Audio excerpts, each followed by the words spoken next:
بس کیونکہ اسلام کے نام پر سب کچھ ہو رہا تھا۔ امام حسین علیہ السلام نے کربلا میں یہ کام کیا، یہ نہیں لگا کہ قداور فوجی ہوں، بلکہ اسلام کے آزمانے کی جتنی کسوٹیاں ہو سکتی ہیں ان کو حضرت امام حسین علیہ السلام اپنے ساتھ لائے۔ ایک مسلمان کے لیے پہلے ہی صبر آزما یہ مرحلہ ہے، اگر جذبہ اسلامی بیدار ہے کہ اس کی تلوار کے مقابلے میں کوئی مسلمان آ جائے کہ جائے کہ اوصاف اس کے اور زیادہ ہوں۔ حضرت امام حسین علیہ السلام انہوں نے یہ نہیں دیکھا کہ کون قداور زیادہ ہے، انہوں نے ان کے سپاہیوں کا معیار یہ تھا کہ کون شب زندگار عبادت گزار ہے، کون حافظ قرآن ہے، کون راوی حدیث ہے۔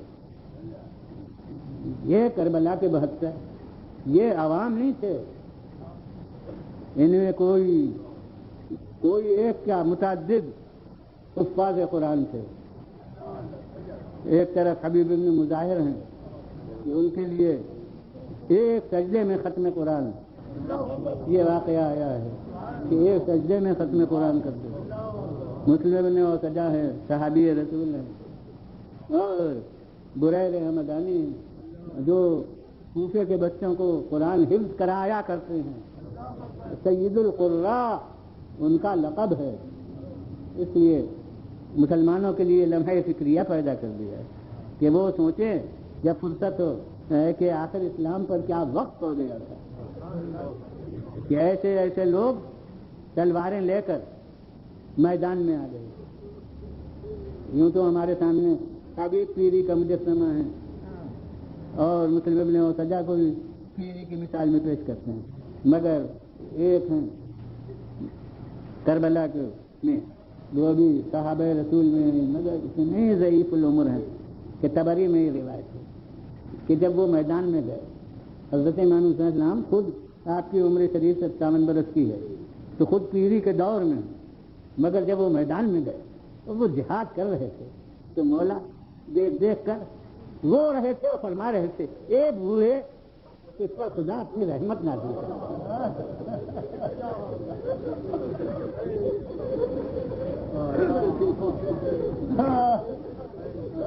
یہ ایسے ایسے بوڑھے صحابہ رسول اور ایسے ایسے عبادت گزار وہ میدان جنگ میں آ گئے۔ اس کے بعد مسلمانوں کا مجمع ہے، اس لیے جتنے خاندان رسالت کے نمونے ہو سکتے ہیں، مثالیں ہو سکتی ہیں، وہ سب ان کے سامنے لائی جا رہی ہیں۔ آج کل کے مسلمان 1400 برس کے بعد جب جذبات اسلامی ختم ہو گئے ہیں، مگر اکثر مسلمانوں کے گھر میں دلائل الخیرات ہے۔ دلائل الخیرات میں کیا ہے؟ تصویر نعل شریف ہے، حضرت کے نعل مبارک کی تصویر اس میں ہے، اس کے نیچے لکھا ہے جس گھر میں یہ رہے وہاں خیر و برکت رہے۔ مسلمان اس کو احترام کرتے ہیں، اس کو عقیدت میں رکھتے ہیں، اور اکثر بوسے لیتے ہیں جو شرک نہیں سمجھتے، وہ اس کو مقدس نگاہ سے دیکھتے ہیں۔ یہ آج تصویر نعل شریف کا قدر ہوتی ہے۔ اور حضرت امام حسین علیہ السلام ان کے سامنے ایک دیسی جاگتی، ان کے پاس رسول کی تصویر ہے، اور اب کہاں سے اہتمام شروع ہوتا ہے اس ہستی کے نمایاں کرنے کا کہ ہر نماز کے مؤذن حجاج ابن مسروق جواسی، لیکن عاشور کی صبح کی نماز فرماتے ہیں بیٹا علی اکبر آج اذان تم دے دو۔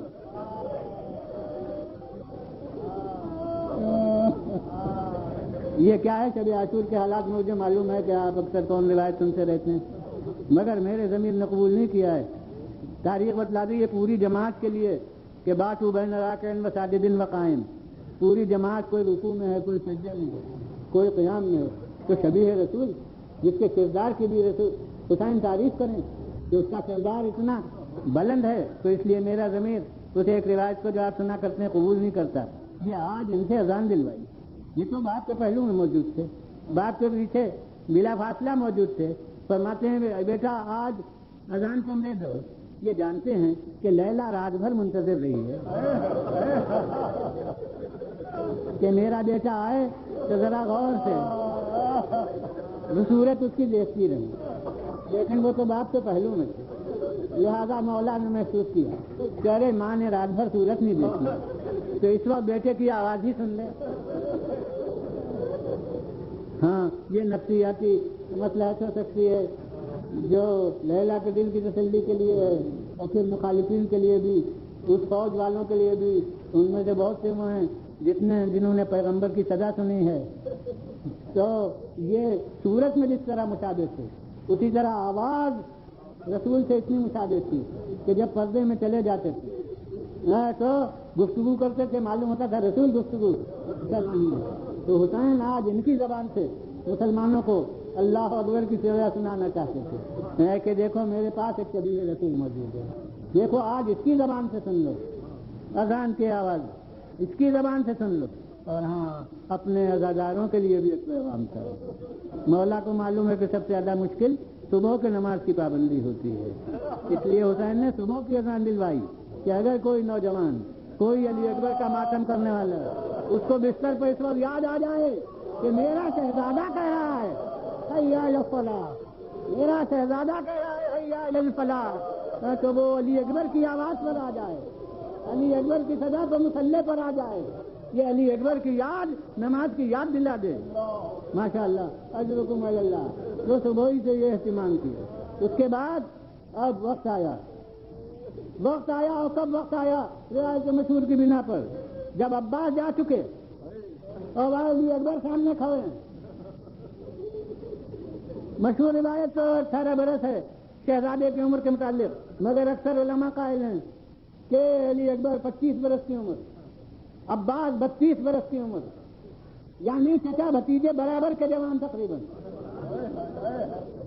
جو کمال شباب 32 برس میں ہے، وہی کمال شباب 25 برس میں ہے۔ اور کیسے جوان ہیں؟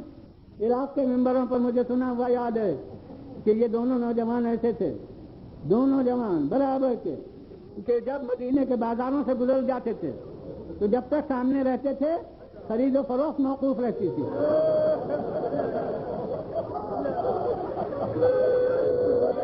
ہاں، اب حسین کے دل کی خبر لیجئے کہ عباس جا چکے، اب علی اکبر سامنے کھڑے ہیں اور کہتے ہیں کہ بابا اب ہمیں اجازت دیجئے۔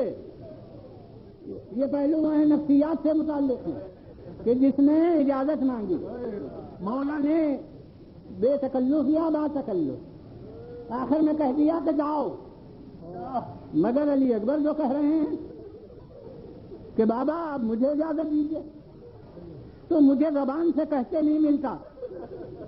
ارے علی اکبر سے کہیں کہ جاؤ، اب زبان سے نہیں کہتے ملتا، روک بھی نہیں سکتے ہیں کیونکہ اور کسے بھیجیں، مگر زبان سے یہ کہتے نفسیاتی طور پر جیسے نہیں بنتا کہ بیٹا جاؤ، ادھر علی اکبر کہتے ہیں کہ آپ مجھے اجازت دیجئے، ادھر اللہ کی طرف رخ کر دیتے ہیں،